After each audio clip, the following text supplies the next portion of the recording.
appropriate value. But like I say, I managed to get it to work, just trial and error. I believe there's got to be a better way to figure out what the transmit and receive offset should be. There were no markings, documentation that came.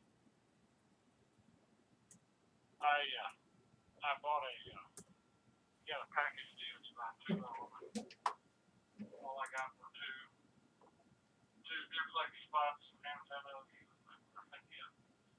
But like I say, no documentation or reference to how to go about setting them up. So anybody can lend any insight to that as far as I don't know if this MMDVM calibrate feature actually works or not.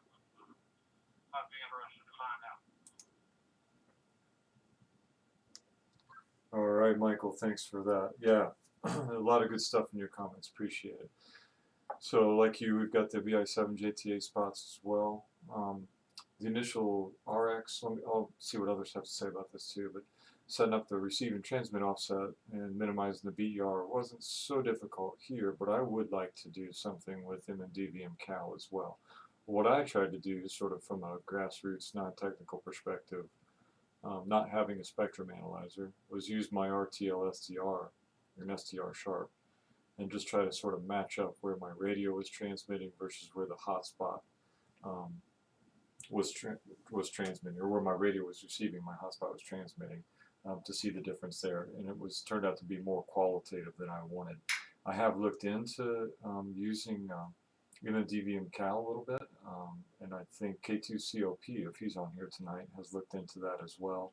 I know Greg, K2COP, found a web page that was in German about it, where you could do it with an RTL SDR, not a full-blown spectrum analyzer.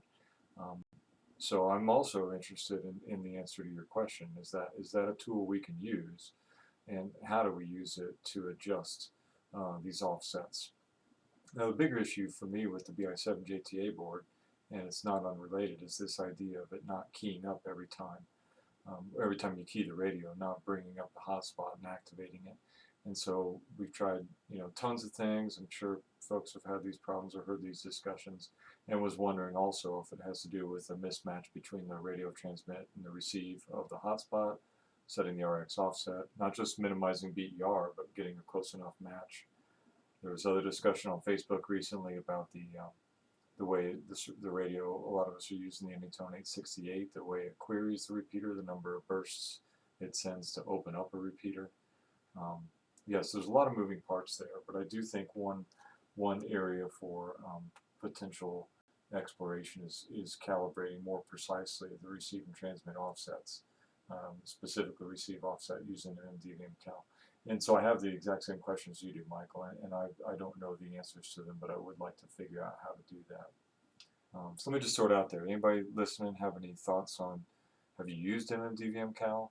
Are you familiar with any resources for how to use it for any hotspots, but particularly here with respect to the duplex board? If you've got something on that, go ahead and key up.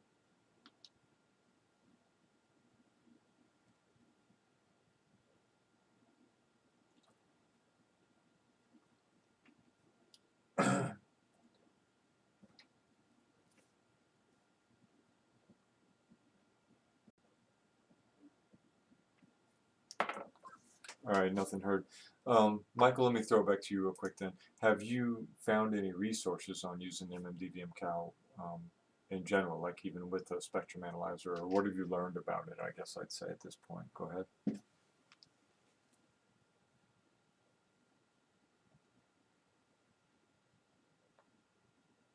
but I believe you can get it off of GitHub, but you download a bunch of files, and I don't know what to do with the files. I don't know whether they have to be installed on my Raspberry Pi. And the duplex boards work on the new Raspberry Pi, and I understand that the new Raspberry Pi uses Jessie instead of Raspbian. And with regard to your comment about not keying up all the time, I found that to not with the Motorola. I have two Chinese radios and two Motorola's, and I don't have the problem with the Motorola, but I do have on occasion the same problem with the TYT and the Hytera. Yeah, sure, fair enough. And some folks here have noticed differences between the cheap Chinese radios and the Hytera, the Motorola's as well. And that sort of leads us back to sort of, what's the frequency resolution of the cheap Chinese radios and how are they querying the repeater? And again, like I said, there's so many variables here, and we've tried to experiment with some of them, and I'm sure we're not honing in on the magic combination that matters. Back to MMDVM Cal real quick. So I am running mine on a Raspberry Pi 3B Plus with the new version of Jessie as the base build for Pi-Star.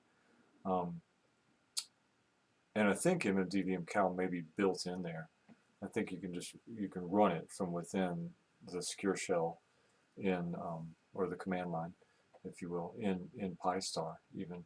But I'm not sure how to utilize it. I also know it exists as a standalone piece of software on GitHub that you can download. So I need to look into it more. I'm going to look into it and see what I can dig up, and maybe I'll try to talk to Greg K2COP and see where he is on that, because I know that, as I said, he has some thoughts on it and he'd experimented with some things. So we'll dig around and see what we can find. But that is one of the issues, is figuring out that receive offset. It doesn't seem to matter as much with D-Star. I was talking to Jimmy about that earlier. I use my D-Star radio on the duplex board all the time.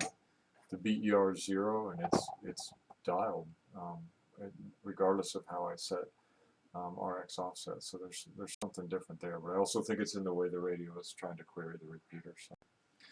All right, let me see if anybody else wants to key up on this, and then we'll go back to the list of folks that initially did that. Anybody else want to chime in about the duplex hotspots? Go ahead and key up now.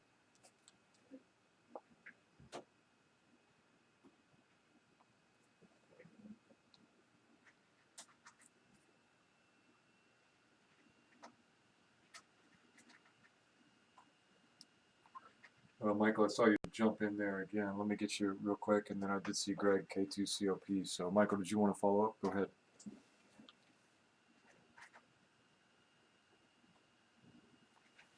Yeah, I don't know if you're going to get into it later or not, but I'm very interested in what you guys are doing with the duplex hotspots on D-Star.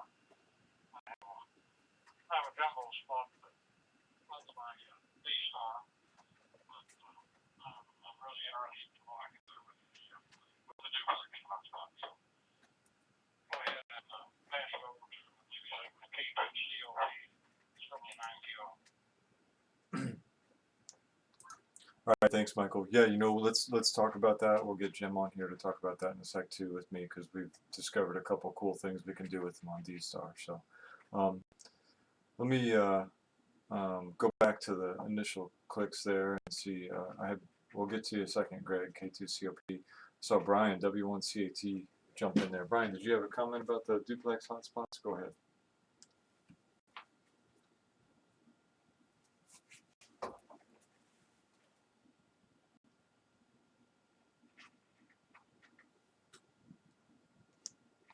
All right, no response from Brian. Let's go to Jimmy, N7 VDR, W0RMT. Jim, what are your thoughts and comments on the discussion topic tonight? Go ahead.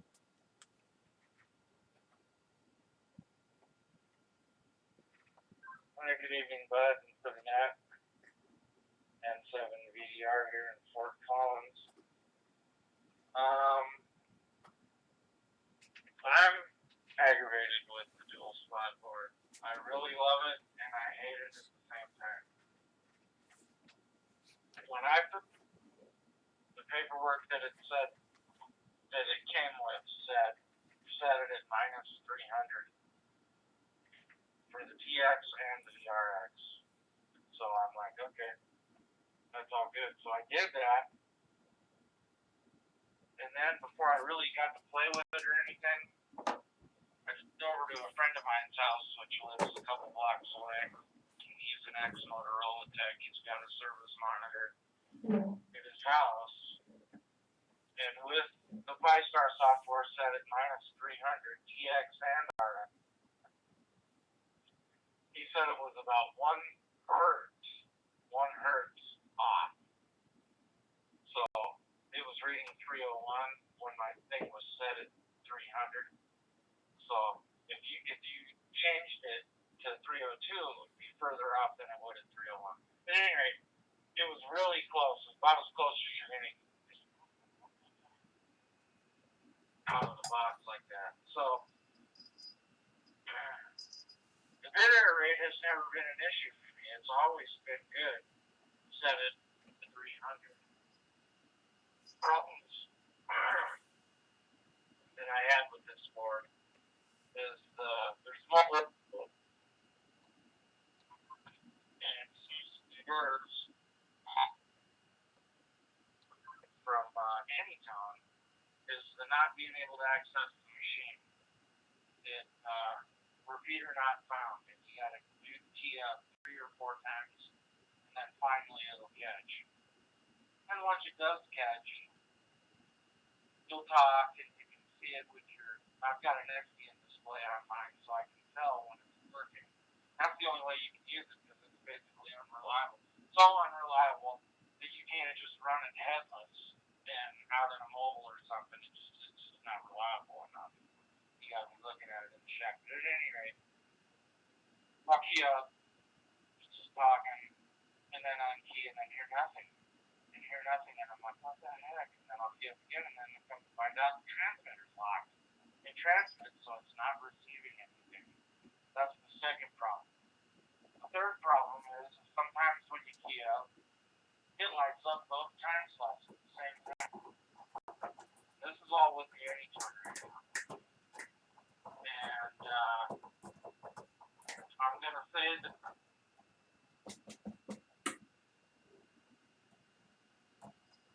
okay, I may have timed out there. Anyway, the Motorola radios are a lot less frequent than that, but I know a guy here that has multiple dual spots with Motorola radios, and he still gets the failure to key up with those. I have Hytera commercial radios. They're Chinese, but they're expensive Chinese. These radios are slightly cheaper than Motorola, but expensive.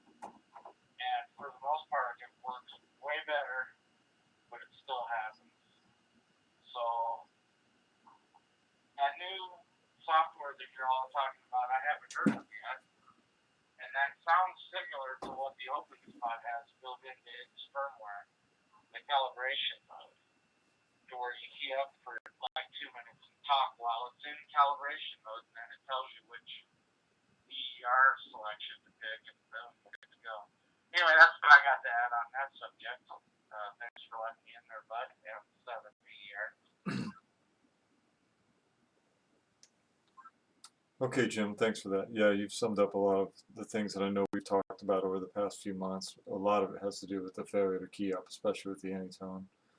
And then the not noticing sometimes that you failed to key it up because you don't get repeater not found, but you're not opening the machine, as it were. And then the stuck in transmit problem, which we see sometimes. And then finally the opening 2 time slots, which I'm not convinced that that's not an Anytone issue still. I know it was early on with the Anytone, and I was thinking that they resolved that with firmware upgrades, but early on that was just a general kind of Anytone problem. But yeah, but so we've experienced a number of things with it that are, I think independent of the RX offset. You know, the mismatch, I'd say, between transmit and receive, radio transmit and hotspot receive.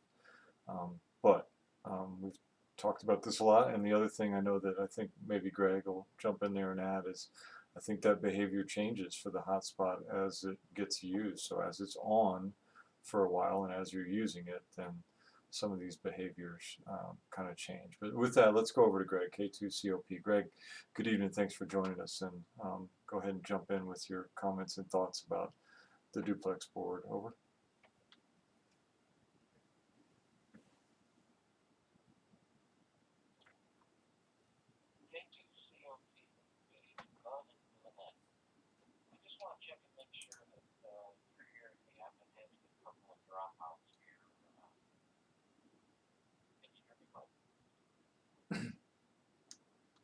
Yeah, Roger, we've got you. You got good audio, and you're definitely in there. Greg, go ahead.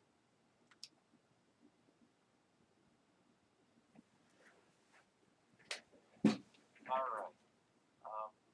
Everything that Judy said. All right. I'll be clear. Yeah. Basically, I think Jim summed it up pretty well. Moving about 20 feet away, and the non-PMs will start right up again. Just, I don't know what it is. For me, I only have Chinese radios.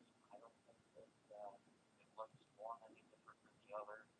He might be 2017, might be it up a little bit better than some, but still hit or miss. So I don't know. I just seems to be a stability issue, but I don't know. So other than that, I think everybody else has pretty much mentioned everything.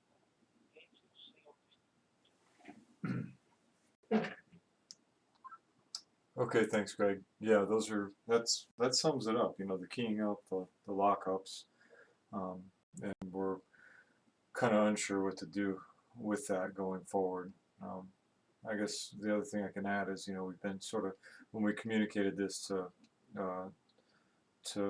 Huang early on, he was suggesting that there would be a firmware update. And I know he put one out recently, but he said it isn't stable. There was one update, I guess we all did, but that didn't change the behavior. And then a second update recently, but he said hold off on that one. So we haven't seen any change there. So there's, you know, the firmware on the board side, and then if you're using an Anytone, of course, you're always waiting for firmware updates from Anytone to fix various things. But yeah, I think that sums it up. You know, it's an exciting prospect of having the 2 time slots, and using them in various ways, whether it's multiple talk groups or talk groups and clusters. But you know, the unreliability is frustrating. Some people say, I've read some things that some people say, well, it's never going to work because you're always going to desensitize the receiver on the board because the transmitter's too close.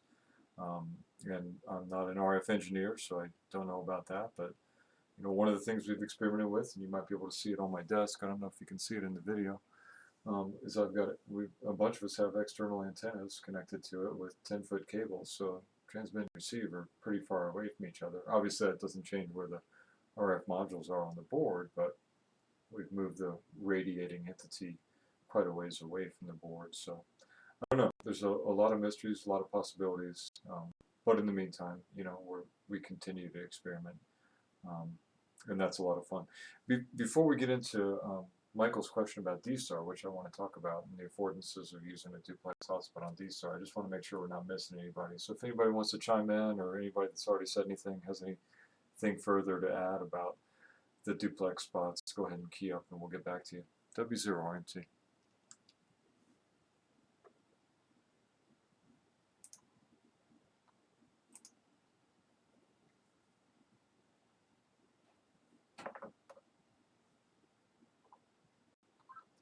K2COP, W0RMT, go ahead, Greg.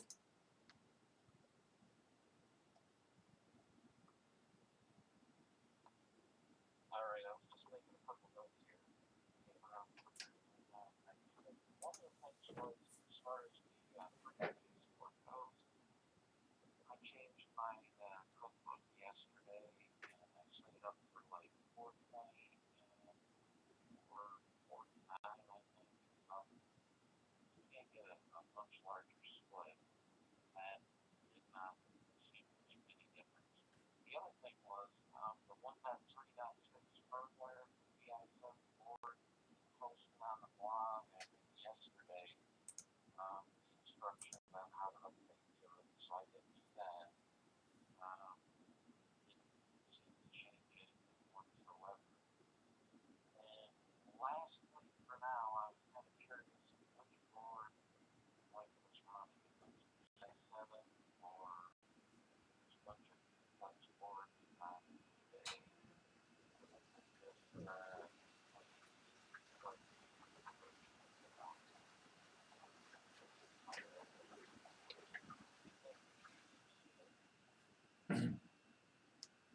Okay, thanks for that, Greg. Let's turn it back to Michael and see what his comments are on that. I know I'm pretty sure you said BI7JTA, but I'm not sure which version. So W9QO, W0RNT. Did you hear Greg's question over?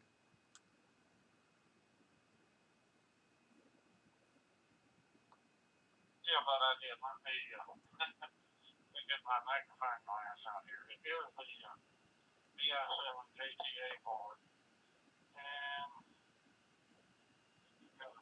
2018 date. Let's see.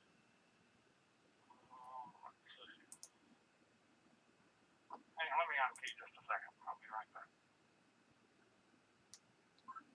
Yeah, sure thing, Michael. And the other thing I'll add while we're talking about this is the fact that there's a duplex board being developed by some hams in Germany that I was on the list for. It's developed by DB9 MAT and another ham, and the other gentleman, Florian, DE2FT or something like that, emailed me recently saying one was available, and then he emailed me back saying they couldn't get it to work, so I decided not to go ahead and order it from them. And I'm kind of waiting for their next working version of their duplex board, and when it comes out I hope to get a hold of one of those and play around with it, but it sounds like their board is still in development. They've got a GitHub page which describes their board and has a schematic of the layout. They're on the second version, I think. But yeah, so I'm hoping there that when they have some successes, that'll be another one we can play with and compare and see how things are going on, and maybe they can solve some of these problems. I'm not sure. And I know they've written a little bit about it. Some of that's they've written some blog posts in German, so it's a little bit difficult to translate those sometimes, but it would be good to see how their developments are coming and what we might learn from them. So, all right, Michael, let's turn it back to you and see if you've got a chance to get the magnifying glass out. W9QO, W0RNT.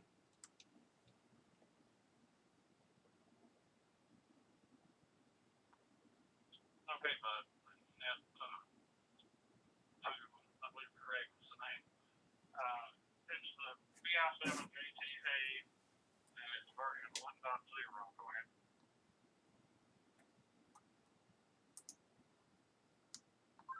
Okay, I'm pretty sure that's the same version that we all have. Greg, K2COP, is that the same one that you've got over?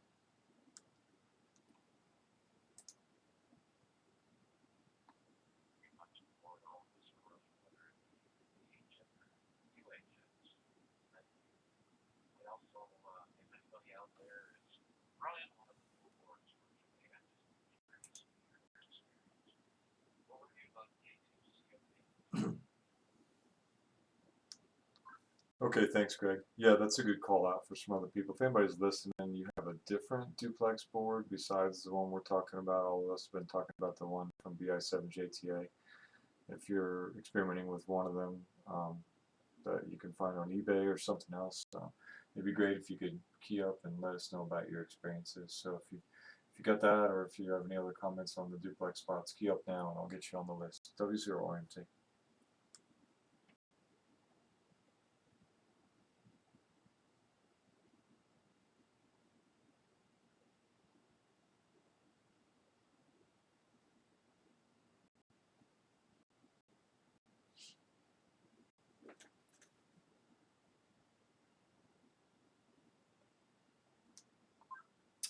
Okay, this is W0RMT with the Colorado HD Weekly Net. Not hearing anybody there, so yeah, maybe we can move on and talk about like what we are using the duplex hotspots for right now, or at least what I'm using it for, and then we can talk about D-Star a bit, because I have found it, despite all the problems keying it up in DMR mode with Chinese radios, both with my Anytone and with my Terra, it behaves perfectly reliably with my ICOM ID51A in D-Star mode.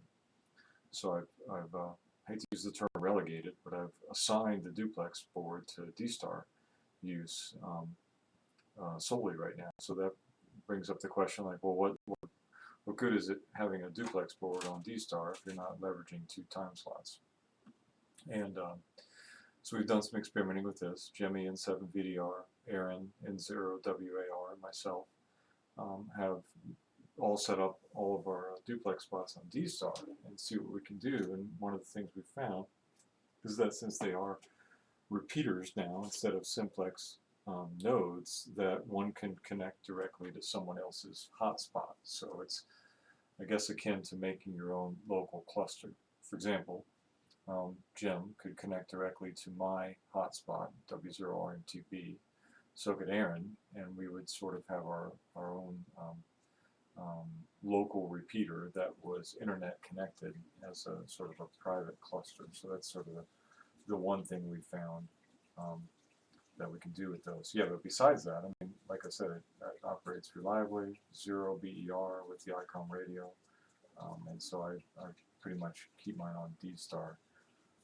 all the time now. Jim, I'm going to call you out and see if you have anything to add about using the duplex board on D-Star in 7 BDR W0IMT. Anything to add about that?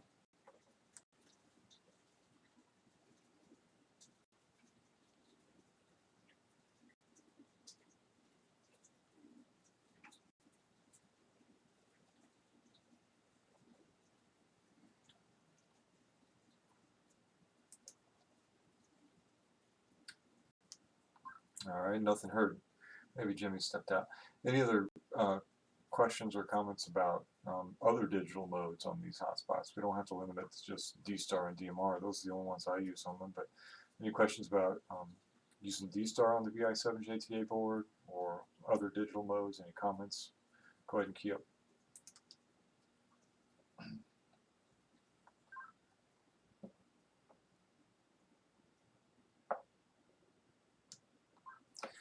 All right, Jim, saw you in there that time. Go ahead and pick it up.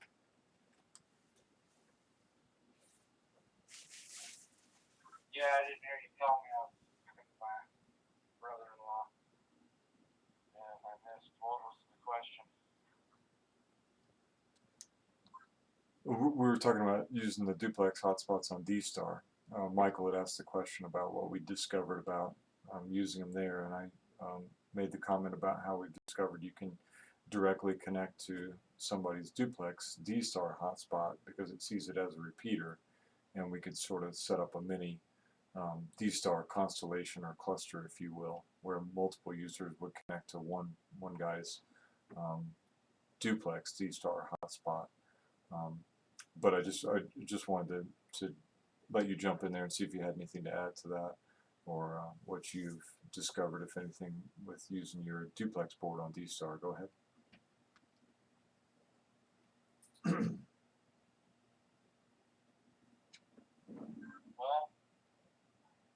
it works there. That's the main thing that I've noticed. And like you suggested about being able to connect directly to, I mean, because basically they're micro repeaters. So, say if I was to connect to me and I have my now spot connected to 720 Charlie, well, he can access 720 Charlie through my duplex hotspot. Things like that. It's pretty cool. The bit error rate, like you said, is 0. And something else that I would like to add, if you put that hotspot into simplex on DMR, it works perfectly. It keys up every time, bit error rate's low. So I'm not convinced that it's these Chinese radios. There's something with that board, and that's my feeling on it. Thanks for letting me talk here for a minute, though. Back to you and 7 BDR. Yeah, it's interesting the behavior in different modes with the hotspot, and that's something I still haven't figured out. Anybody else have any experience trying different digital modes on either this or a different? Sounds like all of us are using the VI7JTA board. Anybody use Fusion or an XDN or anything on the board and have anything to add about that? If so, key up and let's get your comments on that.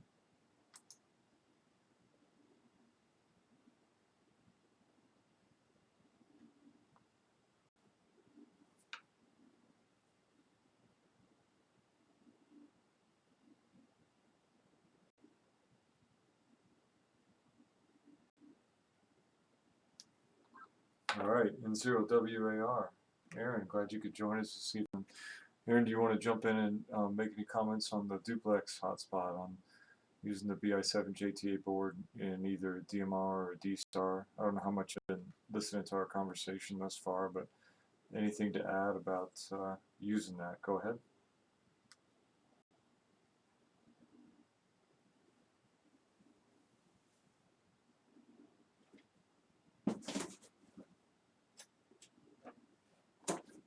Yeah, first time, long time. Hi, Jimmy. Thanks, bud, for that.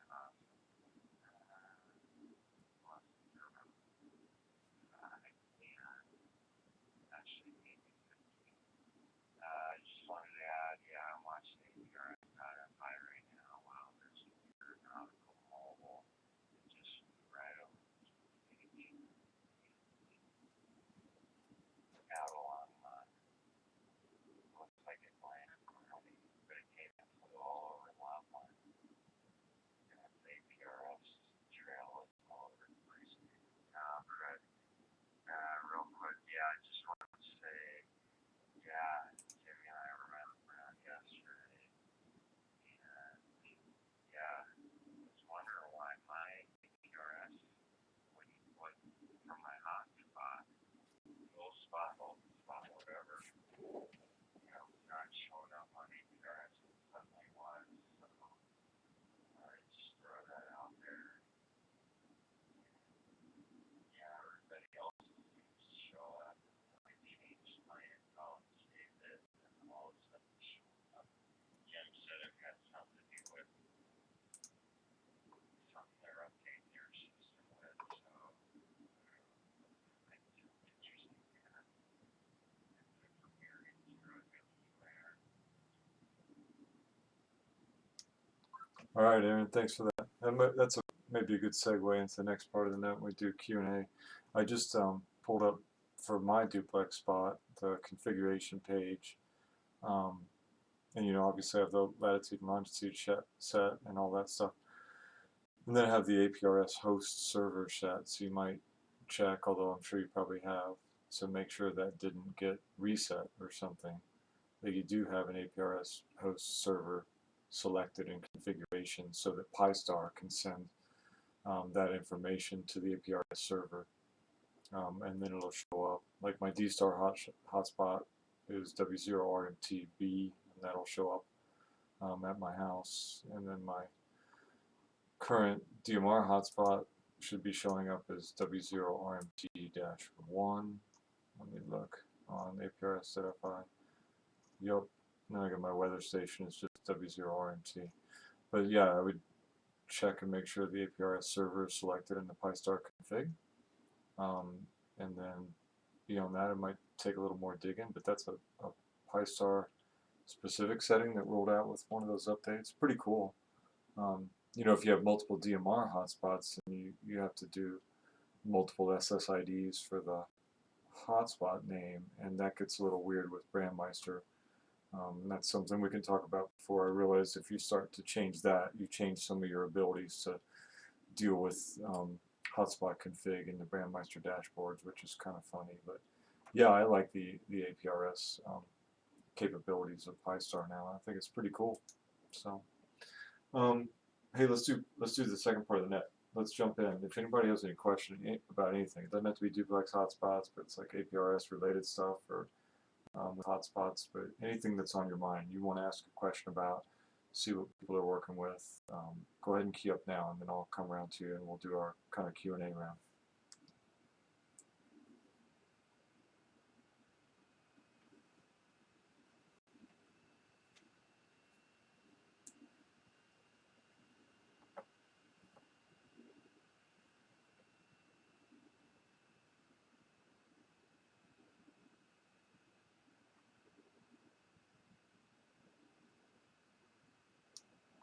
All right, we got K2COP. First one there. Greg, what's on your mind? You have a question you want to throw out there? Go ahead.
Yeah, thanks, Greg. I think that is a really cool project. There was a ham very near me that for a couple years ran a Raspberry Pi with a little RTL SDR dongle in it for the receiver and used Direwolf as a receive-only iGate. And just recently that went offline. I need to check up with him. I mean, literally, it was, a half mile from my house, so that was my sort of local iGate. And I haven't seen it online for the past few weeks, so I need to touch base with him and see if he took it down or if he moved or what. But that is a really good project, and if he's not going to put that up again, I should do that. We do have, a lot of high-site digipeaters here because living on the Front Range, we have all the tall mountains to the west, but you still need local fill-in digis in the neighborhoods and in the urban areas. So I think there's the more of those that are around, the better for sure.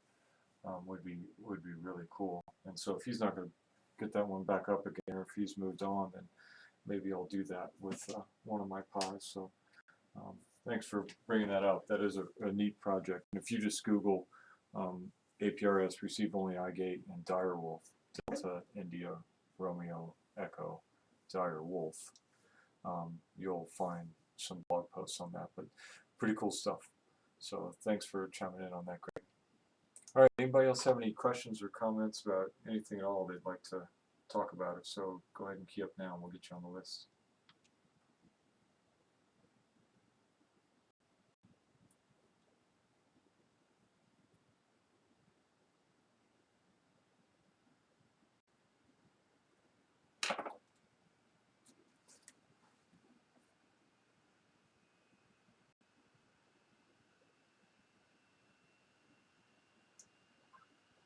Okay, fairly quiet evening. Maybe that's because I forgot to post the net and Facebook. But what I did do, I forgot to mention this to everybody before. There's a Telegram group called Ham Radio DMR Nets, and I did add this net to that group. So if you're subscribed to that Telegram group, Ham Radio DMR Nets, and it gives you announcements 15 minutes before all manner of DMR net starts. Our net did get announced tonight for the first time on there. A couple times. It popped up twice there. I don't know why. So that's pretty cool. So yeah, I didn't put it on the Facebook groups. I probably should have done that today to remind folks that that's going on. But all right, keep in mind if you have anything you want to throw out there for discussion, we'll get you later on if something comes to mind. But let's go ahead and move into part 3 here and see if anybody's got anything that they are looking to sell or buy. Let's do our swap meet portion now. So go ahead and key up if you're selling or looking to buy, and we'll get you on the list. W0RMT.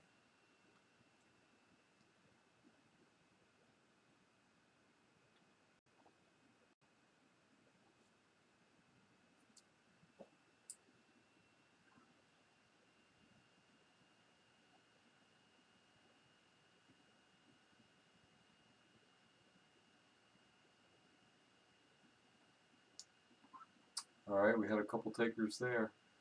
Michael and Jimmy. W9QO, Michael, go ahead.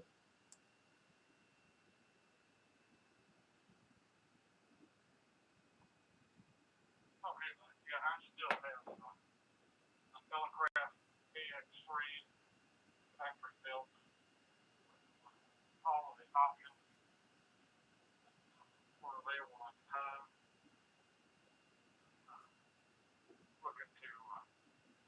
Looking to sell that. I recently bought a college station. Want to rebuild funds into college that I had years ago back on the air. So I don't use the KX3 hardly at all. I did take it to the park one day and made a few contacts, but that's the only time it's ever been used, and it comes with the Nifty, it's called Nifty. It's a Nifty stand to hold the thing in the right position where you can see them operate the value. So I still have that if anybody's interested. Reach me at 404-281-7415.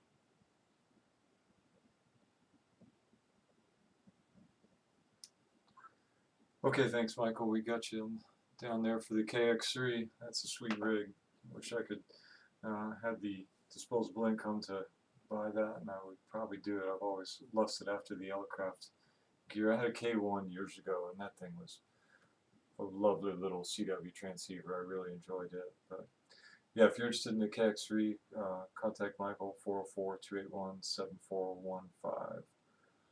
Thanks for that. Okay, Jim, N7 VDR. You keyed up. What do you got for us, Jimmy? Okay,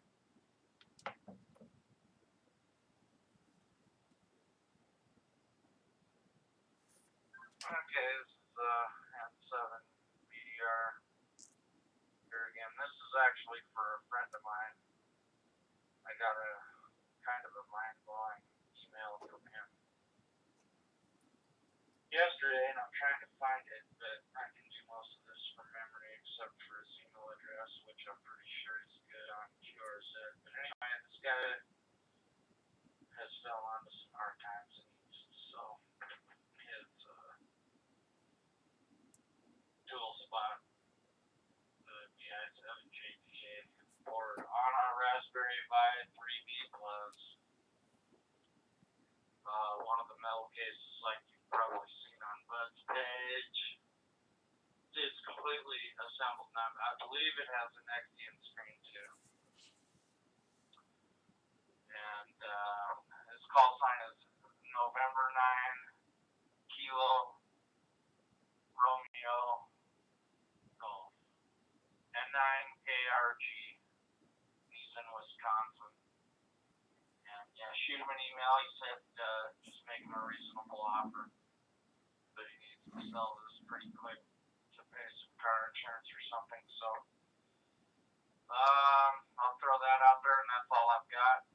N9 KRG. Just email him an offer, and he'll get back to you. N7 VDR. Okay, thanks, Jim. Hey, didn't he have a jumbo spot that he wanted to sell as well, or did that already go? Here are some results from a search. No, he emailed me back on that one, and he decided he's going to keep the jumbo spot. Okay, good to know. All right, so if you're interested in a duplex board, BI7JTA on the Raspberry Pi in the case, might have a Nexene screen, then look up an email N9KRG and make an offer for it.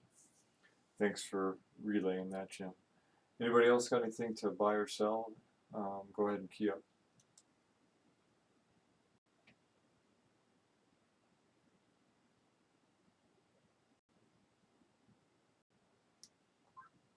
All right, not hearing anything else, let's do part 4. Let's get general check-in. So if you're listening and you haven't had a chance to talk or chime in on our discussion or key up, and you'd like to check in just for the count, go ahead and key up now. I'll get you on the list, and I will confirm your check-ins. So general check-ins for the count for the weekly Colorado HD Net. Go ahead and key up now.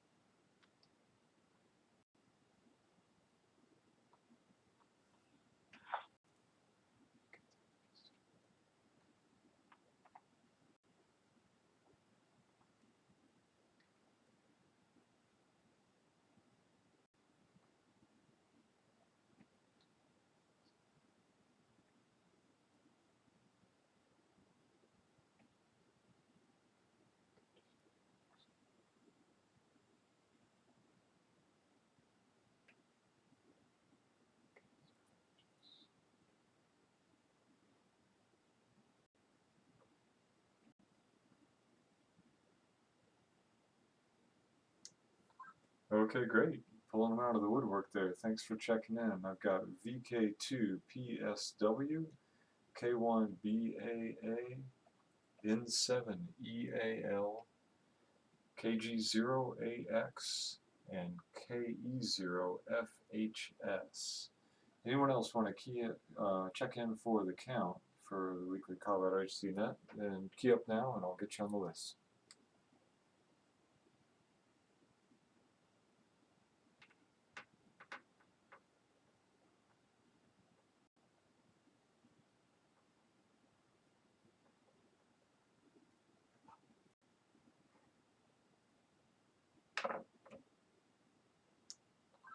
Okay, hearing no other check-ins or comments, let me give you a little teaser of what we're going to do next week, or between now and next week. So I've got one jumbo spot that many of you know I may know that I use a lot when I travel or at home or when I go to work. And I recently acquired all the pieces to make another one, and this is going to be the economy jumbo spot.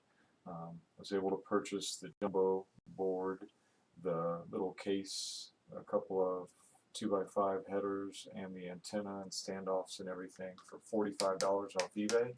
If you're looking at the live stream on my YouTube channel right now, it's on the desk.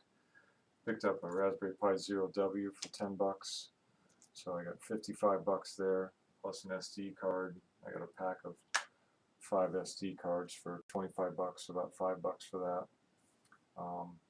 Yeah, so we're in for just about $60. This is going to be the $60 jumbo spot, which is pretty economical. And one of the things I want to do in the next week is do a video recording of building the whole thing from scratch to on the air. So if you're looking at my desk right now on the live stream, you'll see the jumbo and the static pack and the standoffs, the Raspberry Pi Zero W and the SD card.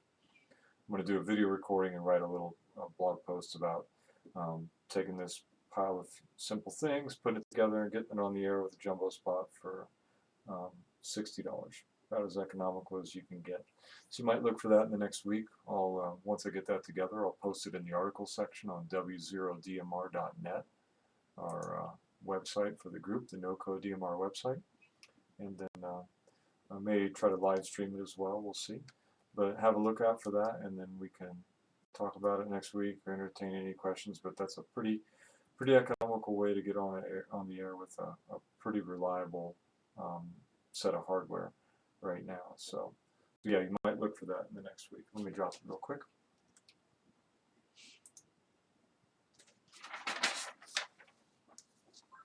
Okay, so no other comments or questions. Let's go ahead and close the net, and then people are welcome to obviously hang around and we can chat some more about things. But at this time, we'll go ahead and close the weekly Colorado HD net. Please feel free to join us anytime on this talk group, as well as our other NoCo DMR talk groups. 3171, which is our NoCo chat. 31083, Colorado severe weather, especially on these early summer days where we're getting some storms building up. It can be a lot of fun on there, so join us on 31083. And 31084, the NoCo Front Range Mountain talk group. Also, please don't forget about your local repeater infrastructure. If you're here in Colorado, check out w0dmr.net, or even if you're not in Colorado, see what we've got posted there. Learn about our NoCo system, and contribute your time and money to help us maintain and expand that awesome system. Yeah, so check out the website, give us feedback on that. If there's anything you'd like to see us post there, let us know. It's a work in progress, but we are working on it, and we're adding some content all the time. So, for example, when I get that jumbo spot built up, I'll put it on the website. Let me drop it for just a sec.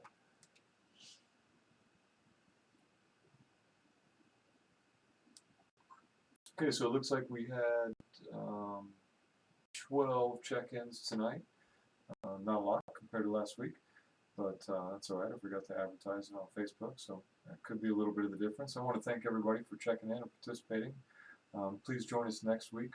We'll come up with another topic to talk about. One other thing I'll mention is on the NoCo website, w0dmr.net, under the net section, there is a form embedded there where you can submit suggestions for topics for discussion, or you could submit questions that you'd like to hear discussed or addressed on the net. So it'd be great to get your feedback about what you think we might talk about. So take a few moments to do that, and that'll help us address the kinds of things that are on your mind that are related to hotspots. So with that, I'm going to close the net. This is W0IMT closing the net at like 20:35 Mountain Time. Have a good evening, and we'll look forward to talking to you on the talk group 73.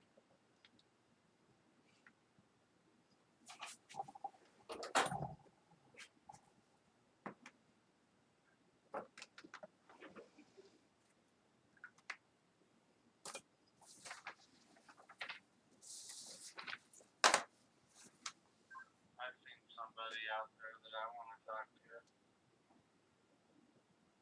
Hopefully he's still there. KU0FHS.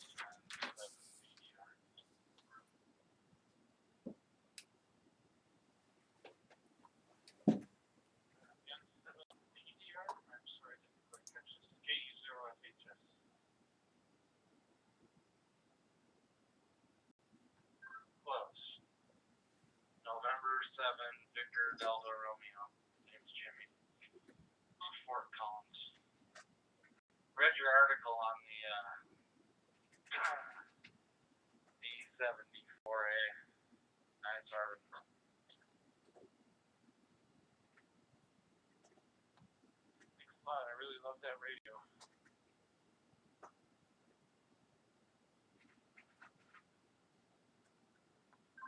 Mine will be here by the end of the day tomorrow. UPS.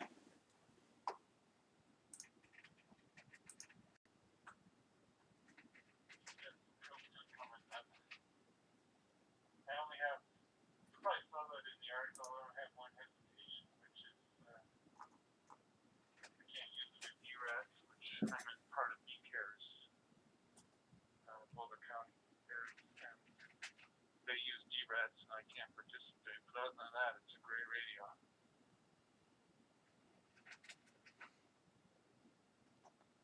Okay.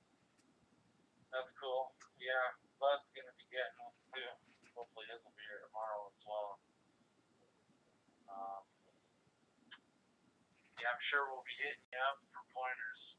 Even on Code Plug maybe might be cool.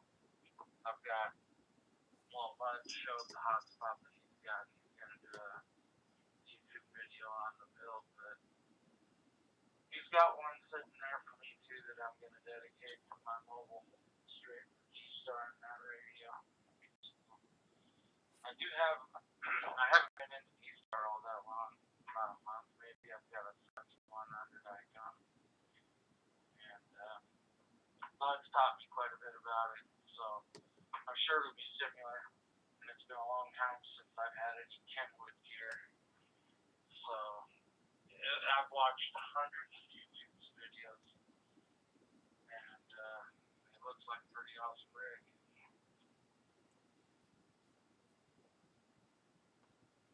Yeah, I presume you've seen Don Arnold's videos, and he's got some great videos on the radio, and I'd certainly be happy to share the code plug I have of the radio, and be happy to answer any questions, and I particularly appreciate it if you have questions that you don't find in the article, because that helps to make the article better.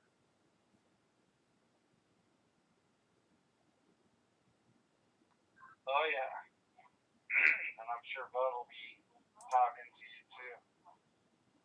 I have a question actually.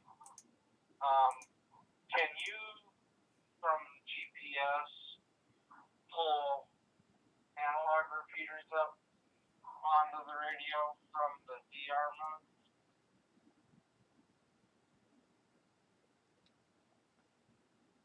I've never tried that, so I can't answer that.